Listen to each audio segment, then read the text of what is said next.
누가복음 9장 28절에서 36절 말씀. 이 말씀을 하신 후 8일쯤 되어 예수께서 베드로와 요한과 야고보를 데리고 기도하시러 산에 올라가사 기도하실 때 용모가 변화되고 그 옷이 휘어져 광채가 나더라. 문득 두 사람이 예수와 함께 말하니 이는 모세와 엘리야라. 영광 중에 나타나서 장차 예수께서 예루살렘에서 멸시하실 것을 말할세 베드로와 및 함께 있는 자들이 깊이 졸다가 온전히 깨어나 예수의 영광과 및 함께 선 두 사람을 보더니 두 사람이 떠날 때 베드로가 예수께 여짜오되 주여 우리가 여기 있는 것이 좋사오니 우리가 초막셋을 짓되 하나는 주를 위하여 하나는 모세를 위하여 하나는 엘리야를 위하여 하사이다 하되 자기가 하는 말을 자기도 알지 못하더라. 이 말할 즈음에 구름이 와서 그들을 덮는지라. 구름 속으로 들어갈 때 그들이 무서워하더니 구름 속에서 소리가 나서 이르되 이는 나의 아들 곧 택함을 받은 자니 너희는 그의 말을 들으라고. 소리가 그치매 오직 예수만 보이더라. 제자들이 잠잠하여 그 본 것을 무엇이든지 그때에는 아무에게도 이르지 아니하리라. 아멘. 예수님은 늘 제자들과 함께 하셨습니다. 같은 음식을 나누고 같은 길을 걸었고 같은 자리에 머무셨습니다. 예수님은 제자들과 함께 땀을 흘리시고 또 열심히 일한 날에는 먹지 못할 때는 배도 고프셨고 때로는 지쳐서 잠들기도 하셨습니다. 예수님은 제자들과 함께 갈릴리 땅의 흙먼지를 밟으면서 수많은 사람들의 요청에 응했고 또 병자를 고치시고 말씀을 가르쳤습니다. 예수님은 철저히 사람으로 오셨기 때문에 제자들의 눈에도 그저 자신과 같은 한 사람으로 보았습니다. 제자들은 예수님을 따뜻하고 부드럽고 친절한 선생님, 그리고 놀라운 능력을 가진 영적 지도자 혹은 위대한 선지자 중에 한 사람으로 생각했습니다. 8일 전에 예수님께서 제자들에게 사람들에게 나는 누구냐 그리고 너에게는 내가 누구냐고 물으셨습니다. 그때 베드로는 주는 그리스도시요 살아계시는 하나님입니다. 주는 하나님의 그리스도이십니다라고 고백했습니다. 우리 주님의 그 고백을 들으시고 나를 따라오려거든 자기 십자가를 지고 따라오라고 말씀을 하셨습니다. 그 사건이 일어난 8일 후에 예수님은 제자들을 데리고 산으로 올라갔습니다. 그 올라간 산에서 변화가 일어났기 때문에 우리는 그 산을 변화산이라고 명칭을 갖고 있습니다. 베드로의 고백을 들은 제자들에게 예수님은 하나님이시며 그리스도이신 정체를 확인시킨 후에 그 정체성을 더욱 확정하는 사건이 일어난 것이 바로 오늘 본문에서 일어난 사건입니다. 신앙은 단순히 예수님이 나의 구원자이십니다라고 또는 주는 그리스도이십니다고 말하는 그런 고백에서 멈추지 않습니다. 신앙은 고백 이후에 확정의 과정을 거쳐야 합니다. 말로 고백한 것이 실제로 자기 삶 속에서 자리 잡기 위해서는 그 고백이 검증되고 확정되고 확신이 깊어지는 과정이 반드시 필요합니다. 우리가 잠시 성경 공부를 해서 예수님 나의 구원자시고 나의 하나님이시고 우리는 죄를 지었기 때문에 그 죄를 용서받지 못하면 천국 갈 수 없고 예수님 나의 죄를 용서해 주신 것을 믿고 마음을 믿고 고백하면 하나님의 자녀가 된다는 그 짧은 가르침을 통해서 그렇게 고백하고 말하기 위해서 구원받았다. 그러고 이제는 구원받았으니 이제 하나님 자녀로 살면 된다라고 하는 것은 정말 극박하고 정말 시간이 없는 그런 긴박한 상황에 있어서는 전해야 되고 핵심적인 요소를 말해야 되지만 그런 과정을 통해서 우리가 구원의 확신을 갖고 구원받은 그리스도로 살아가는 길은 어렵습니다. 예수님은 그리스도가 되시고 하나님의 아들이십니다. 라는 고백은 믿음의 출발점입니다. 하나님은 그 고백이 단지 지식이나 감정의 표현으로 끝나지 않고 실제 삶으로 믿음으로 굳건히 서기를 원하십니다. 그래서 예수님은 베드로의 고백 이후에 예수님은 베드로와 제자들을 데리고 베나산에 이끄셔서 예수님이 영광스러운 모습을 직접 확증하게 하셨습니다. 믿음은 단순히 감정이 아닌 눈으로 확인하고 마음에서 새기게 하신 확증의 시간이 반드시 필요합니다. 내가 마음으로 믿고 입으로 고백하는 것으로 믿음이 시작되는 것이지 믿음이 결과가 되는 것은 아닌 것입니다. 우리가 예수님 나의 구원자 되시고 나의 하나님 되심을 고백했다면 그 고백이 내 눈으로, 내 마음으로, 내 삶으로 확정하는 시간이 반드시 필요합니다. 우리가 믿는다고 하면서 흔들리고 의심하고 두려워하는 이유는 뭡니까? 아직도 우리가 확정하지 못하기 때문입니다. 그럴 때 하나님 우리를 특정한 경험 속으로 이끌어 가십니다. 때로는 강야 같고 때로는 산 위와 같고 때로는 고난의 과정을 겪지만 그 과정 속에서 하나님의 신실하심을 알게 되고 하나님의 역사하심은 이런 것이구나. 정말 예수님을 믿는다는 것이 이런 것이구나라는 것을 체험적으로 알게 하시고 그 체험의 시간들이 필요한 것입니다. 이런 경험과 과정을 통하지 않고는 예수님을 나의 그리스도로 믿습니다라는 고백은 믿음으로 확정되지 않는 것입니다. 고백이 아니라 나는 확신합니다는 믿음을 갖기 위해서는 우리가 눈으로 예수 그리스도의 은혜와 사랑과 능력을 확신할 수 있는 확정의 기간이 반드시 필요한 것입니다. 신앙은 지식에서 시작되지만 그러나 경험과 확신으로 성숙하는 여정이 반드시 필요합니다. 하나님은 그 여정 속에서 우리가 흔들리지 않는 믿음을 갖도록 각 사람에게 필요한 확증의 자리로 인도해 주십니다. 우리는 우리 개개인에 따라서 살아온 환경과 또 살아가는 환경이 다르지만 하나님께서 우리에게 맞는 환경과 상황 속에서 믿음이란 것이 무엇인지, 예수님을 그리스도라고 고백하고 사는 것이 무엇인지를 하나님께서는 각 사람의 필요한 사건과 환경을 주셔서 확증의 자리로 인도해 주는 것입니다. 그렇기 때문에 우리가 살면서 겪게 되는 것은 다 우연이 아니라고 우리는 받아들여야 합니다. 하나님께서 우리의 필요를 위해서 우리의 시장을 다듬고 확신시키고 이끌어 주시는 은혜의 과정임을 알고 고난 때에도 답답하고 우겨싸움을 당할 때도 정말 믿고 기도하고 살았는지 이런 일이 있을까 하고 우리가 낙심한 자리에서도 감사하고 하나님께서 이를 통해서 과연 하나님은 나의 하나님이시고 과연 하나님은 우리 가정을 돌보시고 과연 하나님은 내 인생을 지켜주시고 하나님은 여전히 나의 주인 되십니다라는 것을 확정하는 은혜의 시간인 것을 감사하고 기뻐해야 하는 것입니다. 예수님은 창세 전부터 존재하신 말씀이었습니다. 하나님은 하나님의 아버지와 똑같이 신성이시고 본체였습니다. 그러나 예수님은 사람의 눈으로 보면 그저 사람으로 보입니다.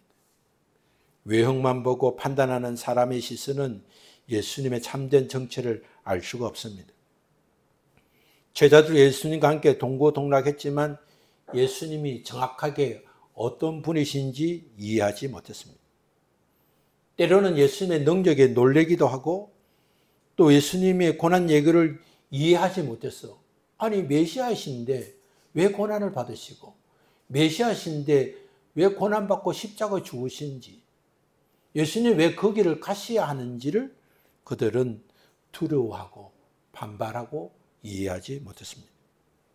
제자들이 그렇게 할 수밖에 없었던 것은 아직도 제자들은 믿음의 눈으로 확정하지 못했기 때문입니다.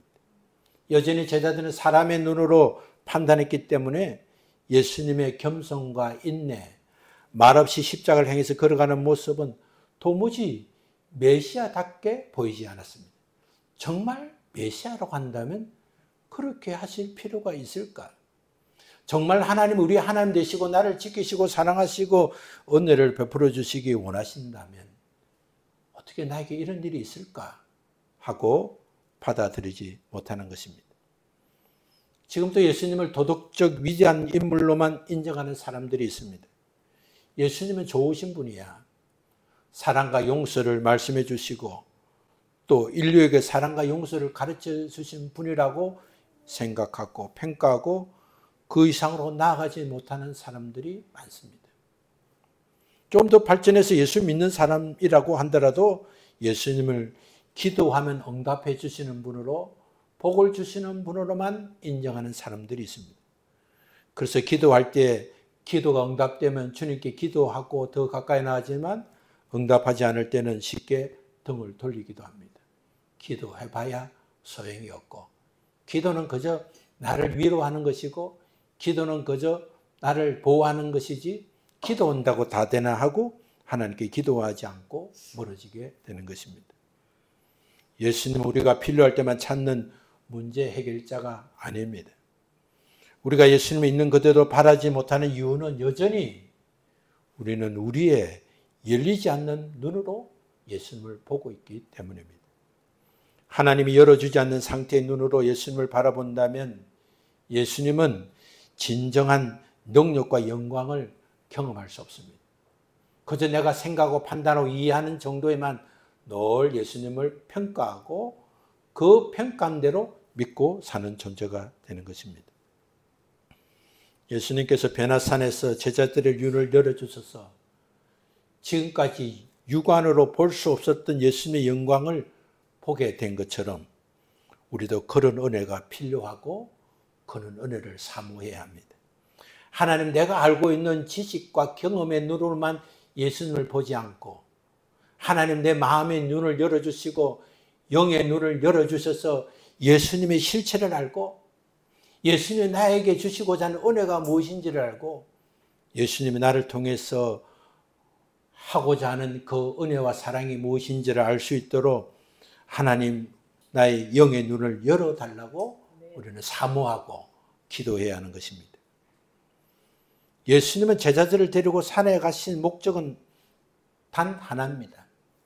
오늘 9장 28절에 보면 이 말씀을 하신 후 8일쯤 되어 예수께서 베드로와 요한과 야고보를 데리시고 기도하시러 산에 올라가사. 예수님이 제자들 들고 산에 올라가신 목적은 기도하기 위한 것입니다. 예수님의 제자들 데리고 썼던 산은 특별한 장소가 아닙니다. 그냥 기도하기에 알맞는 곳이었습니다. 기도가 시작되자 그 평범한 산은 하늘의 비밀이 드러나는 그러한 거룩한 자리로 변했습니다. 예수님께서 기도하실 때 그 얼굴 모양이 변하고 옷이 휘어져 광채가 나기 시작했습니다. 평소에는 감춰왔던 예수님의 모습이 기도하는 그곳에서 하나님의 영광이 드러나게 되었습니다. 우리가 기도하는 것은 종교적 단순한 행위가 아닙니다.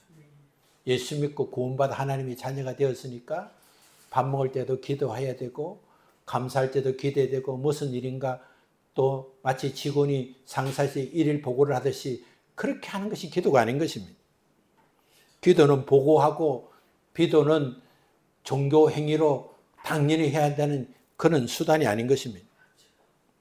기도는 나의 아버지가 되시는 창조주 하나님과 친밀한 교제인 것입니다.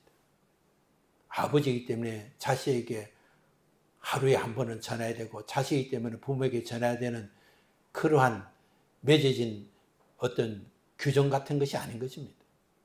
그냥 좋아서, 그냥 말해주고 싶어서, 그냥 듣고 싶어서, 그래서 교제하고 커뮤니케이션이 일어나는 것처럼 기도는 그분이 나의 창조주 하나님이시고 그분이 나의 구원자시고 그분이 내게 복을 주시는 분이기 때문에 친밀한 관계를 유지하고 듣고 싶어서, 말해드리고 싶어서, 사랑받고 싶어서, 그 사랑을 전하고 싶어서 하는 친밀한 교제가 바로 기도인 것입니다.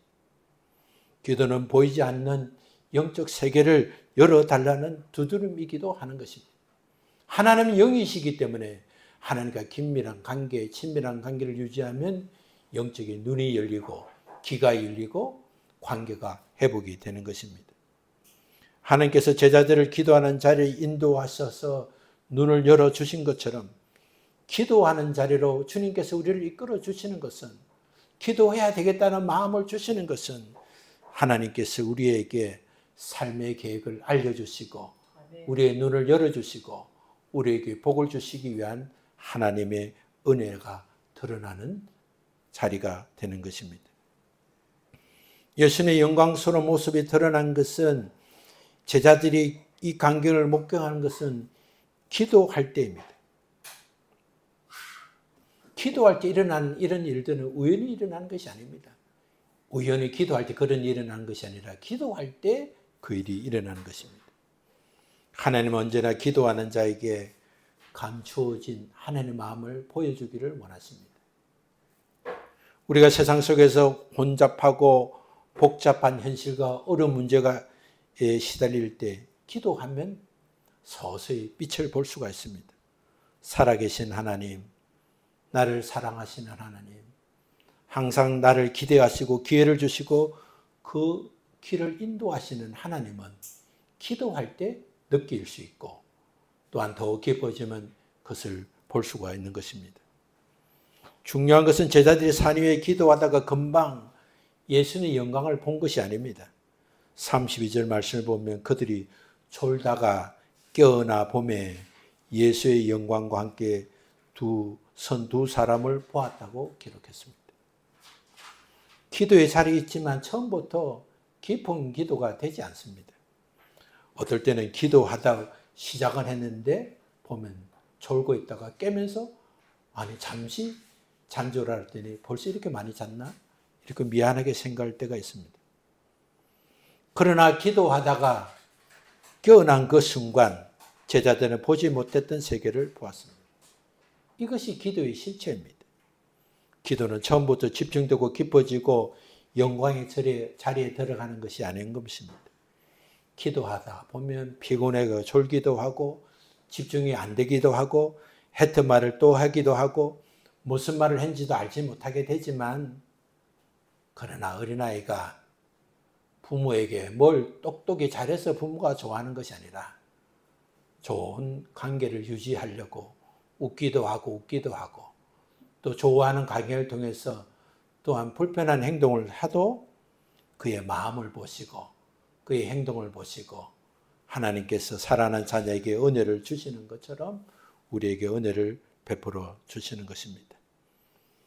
우리가 사는 세상은 사람의 눈으로만 판단하고 인간적인 기준과 감정으로 움직이는 세상이지만, 그래서 그 가치관으로 살기 때문에 기도의 필요성을 잊고 살아갑니다. 기도하나 기도하지 않으나 가정과 결과가 똑같다는 그런 인간의 눈으로 판단하기 때문에 그렇습니다. 그러나 하나님은 기도하는 자에게 하나님의 뜻을 말씀해 주시고 하나님의 존재를 보여주시고 우리의 눈을 열어주시고 참된 결정을 하게 하십니다. 기도하면 좋은 사람 만나게 하고, 기도하면 좋은 결정하도록 하고, 기도하면 잘못된 것을 깨닫게 하고, 기도하면 연약하고 부끄럽던 믿음을 회복시키시고 새롭게 확증하는 기회를 주시는 것입니다. 우리의 삶 속에는 감춰온 것들이 많이 있습니다. 그래서 왜 나에게 이런 일이 일어나는지 알 수 없고 이것이 정말 하나님 뜻인지 보이지 않을 때가 있습니다. 그때가 바로 주님이 눈을 열어주셔야 알 수 있는 때이기 때문에 그때는 우리는 현실을 도피하기 위해서 기도하는 것이 아니라 오히려 현실을 더 정확하게 바라볼 수 있도록 하나님의 은혜의 자리로 들어가는 것이 바로 기도의 자리이고 은혜의 자리가 되는 것입니다. 기도 중에 제자들은 놀라운 경험을 목격했습니다. 평소에는 전혀 다른 예수님의 얼굴, 빛처럼 휘어진 옷, 그리고 모세와 엘리야가 나타나서 영광 중에서 세 분이 대하는 것을 보게 되었습니다. 그 순간 베드로는 황홀하고 장엄해 보이는 그 자리에 계속 있고 싶었습니다. 그래서 주님, 우리가 여기 있는 것이 좋사오니 우리가 초막셋을 짓 때 하나는 주를 위하여, 하나는 모세를 위하여, 하나는 엘리야를 위하여 하리이다라고 말했습니다. 베드로는 예수님의 변형된 모습과 그렇게 위대하고 존경했던 모세와 엘리야의 영광스러운 현현을 보고 감격했습니다.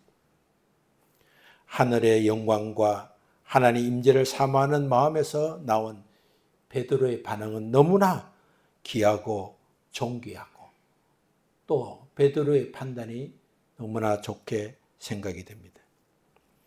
베드로는 초막셋을 짓지만 그 첫 번째 짓는 이유는 또 지은 것은 예수를 위하여 짓겠다고 말했습니다. 위대한 모세, 위대한 엘리야지만 나는 주님을 위해서 먼저 초막을 짓고 그 다음에 모세와 엘리야를 짓겠다는 그는 예수님 중심적으로 인정될 수 있는 태도를 보였습니다. 베드로의 적극적인 뜨거운 신앙의 열정과 정말 적극적인 순종의 태도를 보면 참 베드로는 위대한 예수님의 제자, 수제자라는 생각이 듭니다.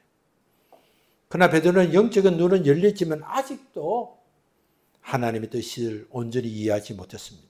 베드로는 이 땅에서 하늘의 영광을 고정시키는 일에 집중했습니다. 예수님이 내려가시면 고난을 당하시고 십자가를 지어야 되고 자기들도 예수님을 따르려면 자기 십자가를 지어야 되는데 이렇게 좋은 자리에 이렇게 계속 머무는 것이 좋겠다고 생각했습니다. 초막셋을 지을 때 예수님이 가장 우선적이었지만 그는 무의식 중에서 모세와 엘리야를 예수님과 같은 동급으로 취급했고 예수님의 주인 되심을 인지하지 못했습니다. 예수님은 모세 주인이 되시고 예수님은 엘리야의 주인 되심을 인지하지 못했습니다. 그의 말 속에는 여전히 예수님의 위대한 선지자 중에 한 사람, 예수님의 위대한 분으로만 생각을 했습니다. 그래서 하나님께서는 하늘에서 구름을 덮으시고 제자들에게 말씀했습니다. 이는 나의 아들 곧 택함을 받은 자니 너는 그의 말을 들으라고 하셨습니다. 베드로가 초막을 짓고 산 위에 머물고 있고 싶었지만 그리고 예수님을 걷고 반대하고 싶었지만 하나님은 구름으로 그들을 가리시고 예수님만에 바라보게 하고 예수님만 말씀을 듣게 했습니다. 예수님은 초막을 짓는 것을 허락하지 않았었습니다. 예수님은 산 위에 머무르지도 않으셨습니다. 예수님은 하나님의 뜻을 따라 고난의 길을 가셔야 했고 인류를 위해 속죄를 위해서 십자가에 대속하셔야만 했습니다. 베드로는 잠시라도 머물기를 원했지만 예수님은 다시 내려와 십자가의 길을 걸으셨습니다. 이것이 하나님이 주신 길입니다. 하나님의 영광은 단지 감격의 순간에 머무는 것이 아니라 현실의 삶에서 하나님 뜻에 순종하며 살아갈 때 실제가 드러나는 것입니다. 베나산 위에서 제자들은 놀라운 감격을 목격했습니다. 예수님의 얼굴은 해처럼 빛나고 예수님의 옷은 번개처럼 휘어지며 강치를 발했습니다. 그리고 그 끝에는 모세와 엘리야가 나타나 예수님과 대화를 나누고 있었습니다. 모세는 누굽니까? 율법을 대표하는 인물입니다. 엘리야는 누굽니까? 선지자를 대표하는 인물입니다. 이 두 사람은 구약 성경의 완결입니다. 구약 성경은 율법과 선지자로 기록되어 있습니다. 그래서 구약은 율법과 예언 전체를 상징하는 내용인데 그 인물이 바로 모세와 엘리야인 것입니다. 이 장면은 구약과 율법과 예언이 모두 그리스도 안에서 성취되고 있음을 보여주는 상징적인 장면이기도 합니다. 하나님은 구름 속에서 분명히 말씀하셨습니다. 이는 나의 아들 곧 택함을 받은 자니 너는 그의 말을 들으라고 하셨습니다. 하나님의 음성은 모든 혼란을 정리하는 진리의 선언입니다. 모세도 엘리야도 중요하지만 그들은 모두 예수 그리스도를 위한, 예수 그리스도를 예비한 그림자이고 그들은 위대한 인물이지만 구원해 주는 오직 예수 그리스도뿐이라는 사실을 알게 하셨습니다. 그 음성을 들은 후에 성경이 이렇게 기록합니다. 소리가 그침에 오직 예수만 보이더라. 이 짧은 한 문장이 제자들이 겪은 처음의 핵심입니다. 사람의 눈은 처음에 모세를 봅니다. 그리고 엘리야를 봅니다. 그리고 빛나는 옷과 변화된 얼굴에 예수님 얼굴에 집중합니다. 그러나 예수님은 그 모든 것을 걷어내고 오직 예수님만 남기십니다. 이것이 바로 믿음의 여정이고 목표인 것입니다. 우리의 시선에서 불필요한 것, 보조적인 것, 과거의 것들은 걷어내고 예수님만 보이게 하는 것, 이것이 바로 하나님이 원하시는 자리인 것입니다. 오늘 또 우리의 눈은 종종 혼란스럽습니다. 우리는 종교적인 인물, 위대한 지도자, 또 감동적인 순간, 감정적인 체험, 이런 것들에 우리가 마음을 빼앗길 때가 있습니다. 그러나 그 모든 것이 결국 예수 그리스도를 드러내기 위한 도구에 불과하다는 사실을 알고 우리가 무엇을 경험하고 무엇을 누리든지 오직 예수 그리스도께 집중해야 됩니다. 예수님이 나에게 복을 주시고 예수님이 우리 가정을 살리시고 예수님이 나를 구원하시고 예수님이 나를 인도하신다는 사실에 집중해야 하는 것입니다. 나라가 어렵고 상황이 달라지고 우리 개개인의 힘이 어려울 때 이것저것 바꾸면 된다는 것이 아니라 우리의 믿음을 바꿔야 됩니다. 예수님이 나라를 통치하시고 예수님이 우리 가정을 통치하시고 예수님이 내 인생과 민족과 조국을 책임지고 계신다는 사실을 알고 우리는 오직 예수님께 집중하고 예수님의 말씀을 들어야 하는 것입니다. 오늘 말씀 앞에서 주어진 우리에게 가장 중요한 질문은 나는 무엇을 보고 있는가? 나는 감정과 환경, 인간적인 기대와 기준에 사로잡혀 있는 것은 아닌가 하고 우리는 자문해야 하는 것입니다. 베나산에서 예수님은 하나님은 제자들의 눈을 들어 예수님의 영광을 보게 하셨고 그들의 시선을 정리하여 오직 예수님만 보게 하셨습니다. 우리의 삶에도 하나님은 불필요한 것들을 하나씩 걷어내십니다. 때로는 사람을 떠나게 하고 때로는 일상을 흔들기도 하고 그래서 우리의 삶 가운데 예수님만 남도록 하십니다. 그래야만 우리의 영적 눈이 열릴 때 우리가 하나님 앞에서 온전한 사람으로 나아갈 수 있습니다. 우리가 알게 되는 것 그것이 전부가 아닙니다. 제자들의 눈이 열렸지만 초막셋을 짓는 것이 주님을 위해서 해야 할 일인 줄 알았습니다. 하나님께서 다시 주의 음성을 들으라고 할 때 그들이 다시 주님께 집중하는 것처럼 우리가 아는 것이 우리가 알게 되는 것이 다가 아닌 줄 알고 더 알수록 더 겸손하고 더 낮아지고 더 신중해야 하는 것입니다. 회개 기도는 우리의 영적 눈을 열게 하는 기도입니다. 세상과 현실, 곧 눈에 보이는 물리적 세계와 문제들에게 집중하지 않고 주님께 집중하게 하는 것이 바로 회개인 것입니다. 회개 기도는 세상에 줄 수 없는 평안과 확신, 소망과 분별을 임하게 될 때 결국 우리 주님께 시선을 고정할 수 있게 만드는 기도인 것입니다. 영적인 눈이 열리면 우리의 세상 문제에 넘어야 하나님의 계획을 볼 수 있고 또 영적 눈이 열릴 때 교만하지 않으면 하나님께서 오직 예수 그리스도께만 집중할 수 있는 은혜의 시간, 은혜의 환경으로 인도하시는 것을 볼 수가 있습니다. 이번 주간에도 낙심하지 말고 오직 예수님께 집중하고 하나님 주신 기회의 시간에 회개로 보혈의 은혜로 악하고 더러운 것을 끊어내고 참된 빛인 예수 그리스도를 바라보는 복을 받고 누리는 우리 모두 되시기를 예수님 이름으로 축원합니다. 우리 함께 일어나서 찬송하겠습니다.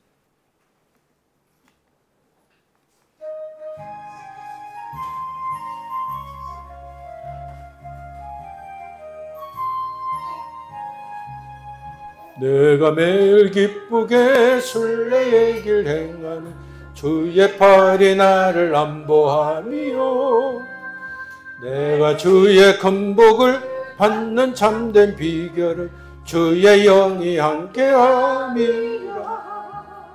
성령이 계시네 할렐루야 함께하시네.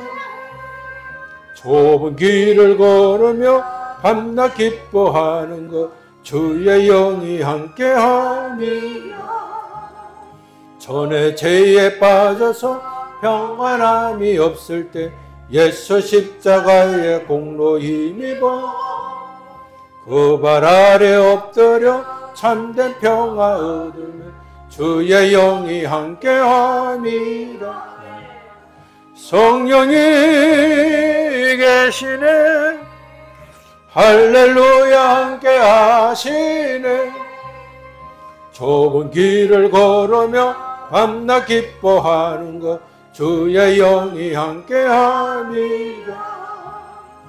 나와 동행하시고 모든 염려하시니 나는 숲의 새와 같이 기쁘다. 내가 기쁜 마음으로 주의 뜻을 행하는 주의 영이 함께함이라.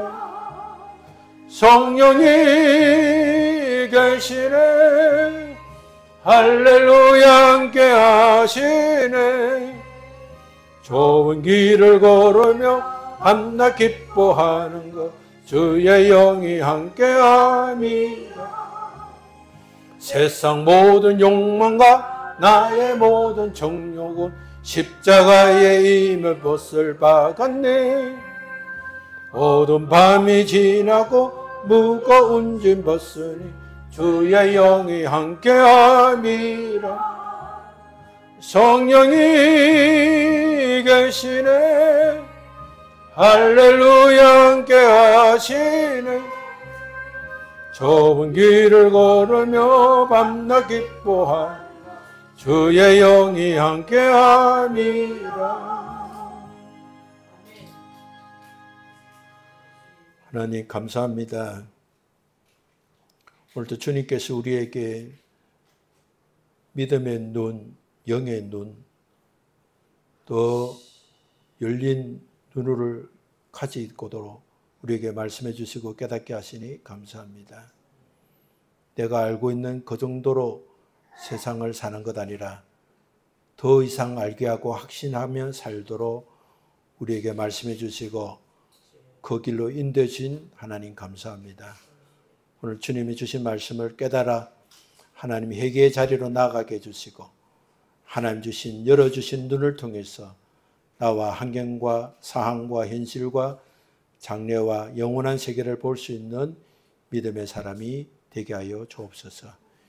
이제는 우리를 구원하신 예수 그리스도의 은혜와 그 구원을 허락하신 하나님의 크신 사랑과 그 은혜를 깨닫고 믿음으로 살도록 오늘도 우리와 함께 계시고 역사하신 성령님의 교통하심이 사람의 눈으로 세상을 보지 않고 하나님이 열어준 눈으로 세상과 현실과 영원한 나라를 볼 수 있도록 하나님이 이끄시는 기도의 자리로 나아가서 하나님이 주신 은혜와 사랑과 축복을 누리기를 원하는 사랑하는 주의 자녀들 머리 위에, 가정 위에, 일터 위에, 걷는 걸음 위에 언제나 함께 동행하시고 역사하여 주시기를 예수 그리스도 이름으로 축원합니다.